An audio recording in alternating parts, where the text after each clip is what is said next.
શ્રી ગણેશાય નમઃ. નમસ્કાર દર્શક મિત્રો. મંગળનું કર્ક રાશિનું ગોચર ક્યારથી છે, એની મેષ રાશિથી મીન રાશિ સુધી એની શું અસર થશે તેની વિશેની માહિતી આપણે જોઈશું. અગ્નિ તત્વના કારક મંગળ. મંગળ એ મંગલ કરતા પણ છે અને દંગલ કરતા પણ છે. સારું ખોટું બધું કરી શકે. બુધની મીન રાશિથી રાશિ પરિવર્તન કરી ચંદ્રની કર્ક રાશિમાં એ ગોચર કરશે. તારીખ 3/4/2025 થી 6 જૂન 2025 સુધી કર્ક રાશિમાં મંગળ રહેશે. સૌપ્રથમ જાણીએ કે મંગળ એ કેટલા લોકોને પ્રભાવિત કરે છે, કઈ કઈ વસ્તુઓ પર એની અસર થાય છે. જો તમને મંગળ શુભ ફળ આપતા હોય તો શું અનુભવાય, બદ મંગળ એટલે કે અશુભ મંગળ હોય તો કેવી સ્થિતિ કરે છે, તેમજ જેનામાં અશુભ મંગળ હોય એમને કયા કયા ઉપાય કરવા જોઈએ કે જેનાથી ને શુભ ફળ એનું પ્રાપ્ત થાય, એ વિશેની માહિતી આપણે જાણીશું. સૌપ્રથમ તો જોઈએ કે મંગળ એટલે લોહી, જુસ્સો, પરાક્રમ, ભાઈઓનું સુખ. મંગળ ભૂમિપુત્ર છે. આપણે મંગળની ઉત્પત્તિ તેમજ તેમનો કઈ કઈ ચીજો ઉપર પ્રભાવ છે મંગળનો તે વિશેનો વિડીયો આપણે આના પહેલા કર્યો. શુભ મંગળ તમને ભૂમિ સુખ આપે. તમે શુભ મંગળ હોય તો કયા કયા સુખ તમે મેળવી શકો? સૌથી પહેલું તો પોતાના નામે મકાન, જમીન આ બધું હોય. ભૂમિ સુખ આપે, મકાનનું સુખ આપે, ધન સુખ આપે, પુત્ર સુખ. આ બધી કામનાઓ જે તમારી છે એ પૂર્ણ કરે. મન ઈચ્છિત કામનાઓ જે છે ને એ મંગળથી પૂરી થતી હોય છે. શત્રુઓ પર વિજય અપાવે, સારી વિદ્યા તમે મેળવી શકો, ઐશ્વર્યની પ્રાપ્તિ કરાવે. એવું કહેવાય છે કે અભિષ્ટ સિદ્ધિ અપાવે. એમાં બધું આવી જાય. એમાં એવું કહેવાય છે કે ધર્મ, અર્થ, કામ અને મોક્ષ આ બધું દીર્ઘ આયુષ પણ અપાવે. આ બધું મંગળથી શુભ ફળ પ્રાપ્ત થતું હોય છે. જેનો મંગળ સારો હોય અને આ બધું સારું જોવાય છે. હવે જોઈએ કે અશુભ મંગળ, બદ મંગળ હોય તો કેવું અનુભવાય? તો સૌથી પહેલું તો નાની નાની વાતે ગુસ્સો, ક્રૂર વિચાર, સારા વિચાર જ ના, ઉતાવળિયો નિર્ણય, કુટુંબમાં ક્લેશ, કટુભાષી, જે બોલે ને કડવું જ બોલે, ધનની કમી, પૈસાની કમી રહે, નાની નાની વાતનો ગુસ્સો, વાદ વિવાદ થઈ જાય, લડાઈ ઝઘડા ટંટા, આ બધું, નિરાશા, આંખના ખૂણામાં લાલાશ રહે, અતિશય કાળી મજૂરી કરાવે, હતાશા, ઋણી બનાવે, પૈસાનું ઋણ વધી જાય, કર્જ વધે, મિત્રો સાથે સંબંધો બગાડે, એમાં ખામીઓ શોધવરાવે, પારિવારિક સંપત્તિમાં પણ ઝઘડા કરાવે. આ મંગળ જે છે ને તમારી કુંડળીમાં જુઓ 1, 4, 7, 8 અને 12. ફરીથી કહું, તમારી કુંડળીમાં મંગળ 1, 4, 7, 8 અને 12મા સ્થાને હોય તો લગ્નમાં પણ વિલંબ કરાવે. અમુકોને તો અધવચ્ચે બ્રેકઅપ પણ કરાવે. આ બધું મંગળથી અમુક વખતે થતું જોવાય છે. એનું આ અશુભ ફળ હોય છે. તો આ બધું બદ મંગળ એટલે કે અશુભ મંગળનું ફળ હોય છે. આપણે જોઈએ કે મંગળ કેટલા લોકોને અસર કરે. તો કહેવાય છે કે કુંડળીમાં મંગળ 1, 4, 7, 8 અને 12મા સ્થાને હોય ને તો આ મંગળને પ્રભાવિત કરે છે.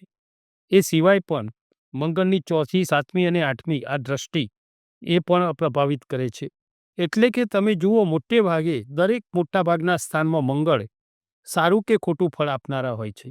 એટલે કહી શકાય કે 40 થી 42% લોકો મંગળથી પ્રભાવિત થતા હોય છે, બિલકુલ પ્રભાવિત થતા હોય છે. જેમાં શુભ અને અશુભ ફળ બંને ભોગવતા હોય છે. સારા મંગળથી તમને સારો મંગળ હોય ને કુંડળીમાં તો ખેલકૂદમાં તમે સ્પોર્ટ્સમાં આગળ વધી શકો, એમાં ઉત્તમ ધ્યેય પ્રાપ્ત કરી શકો. એક તમે સોલ્જર, સિપાહી તરીકે યોદ્ધા બનાવે. કેમ કે મંગળ એ લોહીના કારક છે ને એમનો પ્રિય કલર લાલ છે. બહાદુરી, પરાક્રમ એ મંગળથી જોવાય. બાહોશ એ મંગળથી જોવાય. હવે જો ખરાબ મંગળ હોય તો તેનો ઉપાય શું કરવા? પ્રથમ તો એવું કહેવાય છે કે મંગળ જે છે ને કોઈ પણને ખરાબ હોય તો હનુમાનજીને શરણે જવું. મંગલ કો જન્મે મંગલ હી કરતે. મંગળવારે સવાર સાંજ હનુમાન ચાલીસા, પછી સુંદરકાંડનો પાઠ આ બધું કરવું જોઈએ. બીજું મંગળનું દાન, લાલ વસ્તુનું દાન, લાલ વસ્ત્રનું દાન, મસૂરી દાળનું દાન કરો, ગોળનું દાન કરો. આ બધું સારું વસ્તુ છે મંગળના અધિપત્યવાળું. તો આ બધું દાન કરવાથી પણ મંગળ શુભ રહે છે. બીજું જોવાય તો જાપ કરવા જોઈએ અથવા કોઈના પાસે કરાવવા જોઈએ. મંત્ર છે એનો બીજ મંત્ર ઓમ ક્રામ ક્રીમ ક્રોમ સહ ભૌમાય નમઃ. આ મંત્રના 40,000 જપ સંખ્યાથી એના જાપ કરાવવા જોઈએ અથવા કરવા જોઈએ. બીજું શિવ પૂજા કરવી જોઈએ. યજ્ઞ મંગળ શાંતિ યજ્ઞ કરાવવા જોઈએ. બીજું કહેવાય કે મૂંગા રત્ન જે મંગળનું રત્નનું નામ છે મૂંગા રત્ન એ તમારે અનામિકા આંગળી જે ભગવાનને ચાંદલો કરીએ છીએ ને એ આંગળી ઉપર કોઈ જ્યોતિષીની પરામર્શ લઈ અને સોનામાં ધારણ કરવું જોઈએ. વાદ વિવાદમાં ન ઉતારવું જોઈએ. ખાસ આ એક પ્રયોગ કરી જુઓ, બધી જ રીતે સફળ થવાય. કોઈ પણ વાતચીત ચાલતી હોય ને તો સામેલાની પૂરી વાત સાંભળી અને પછી અભિપ્રાય આપવો. કેમ કે વાદ વિવાદમાં ના ઉતરો ને તો બી મંગળ શુભ બની જાય છે. કેમ કે મંગળથી વાદ વિવાદ પણ થતા હોય છે. સિંહ રાશિ અક્ષર મટ મંગળનું કર્ક રાશિમાં થતું આ ગોચર, મંગળ કર્ક રાશિમાં નીચના હોય છે. એટલે આ કર્ક રાશિનું ગોચર તમારી સિંહ રાશિ માટે તમારી રાશિથી 12મા ભાવમાં રહેશે. 12મું સ્થાન કહેવાય છે કે વ્યયનું છે, ખર્ચાઓનું છે, જાવકનું છે. અહીંયા તમને થોડું જોવાય તો કે સંતાનથી મતભેદ બની શકે. તમે સંતાનને ડાયરેક્ટ કશું કહી ન શકો.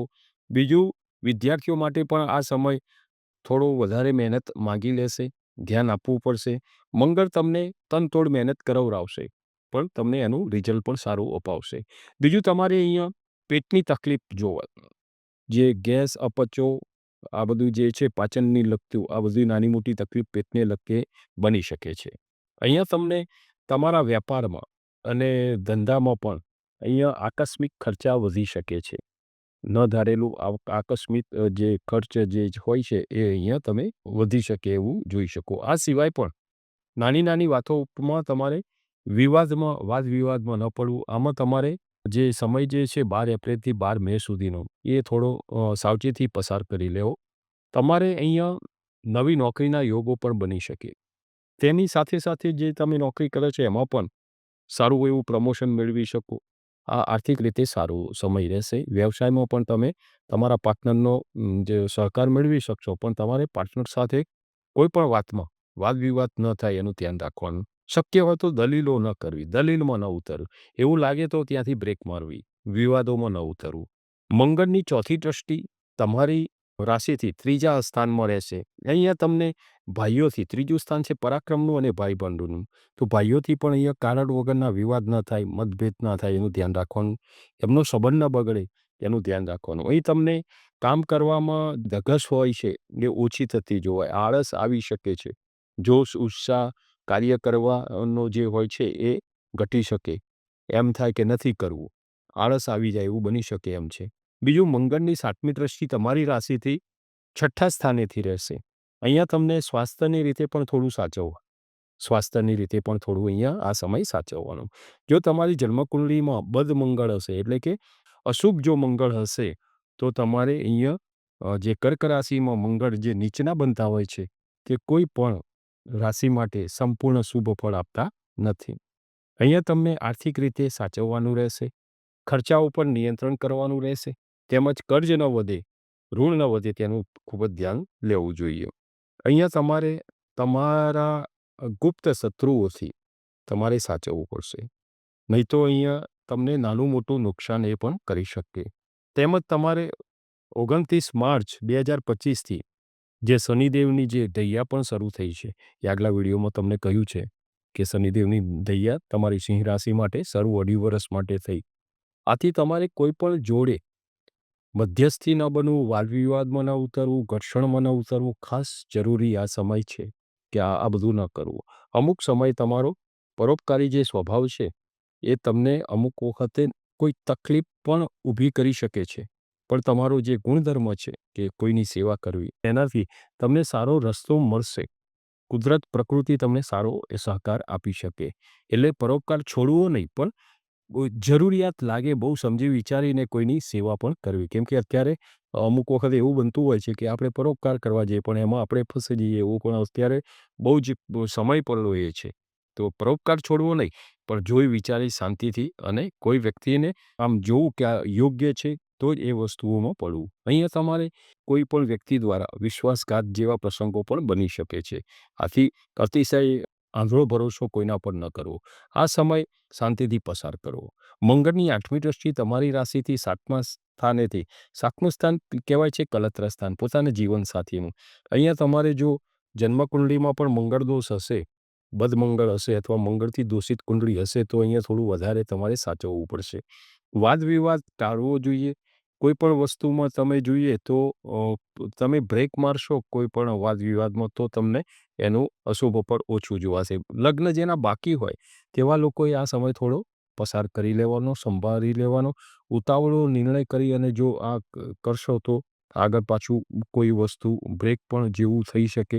એટલે અહીંયા તમારે થોડું સાચવવાનું. જો કુંડળીમાં મંગળ દોષ હોય તો આ ખાસ તમારે સાચવવાનું. મંગળ દોષનું વિધાન કરાવો કોઈ બ્રાહ્મણ પાસે, અથવા તો મંગળનું દાન આપવું, અથવા તો કોઈ એવું જરૂરી હોય તો જ્યોતિષીની પરામર્શ લઈ અને મંગળનું જે રત્ન છે પરવારું એ તમે ત્રીજી આંગળીએ પૂજા પ્રતિષ્ઠા કરાવી અને સોનાની ધાતુમાં ધારણ કરી શકો છો. આ સિવાય પણ લાલ વસ્ત્રનું દાન આપવું, મસૂરી દાળનું દાન કરવું. મંગળવારે શક્ય હોય તો તમારે ગાયને રોટલી અને ગોળ ખવડાવો. ખૂબ શ્રેષ્ઠ છે. લગ્ન બાકી હોય એમના માટે ખૂબ સારો પ્રયોગ છે. તો આ હતું કર્ક રાશિનું મંગળનું જે નીચના મંગળ બને છે ને કર્ક રાશિમાં આવે છે એ તમારી સિંહ રાશિ માટે કેવું ફળ આપશે એના વિશેની માહિતી. નમો નારાયણ.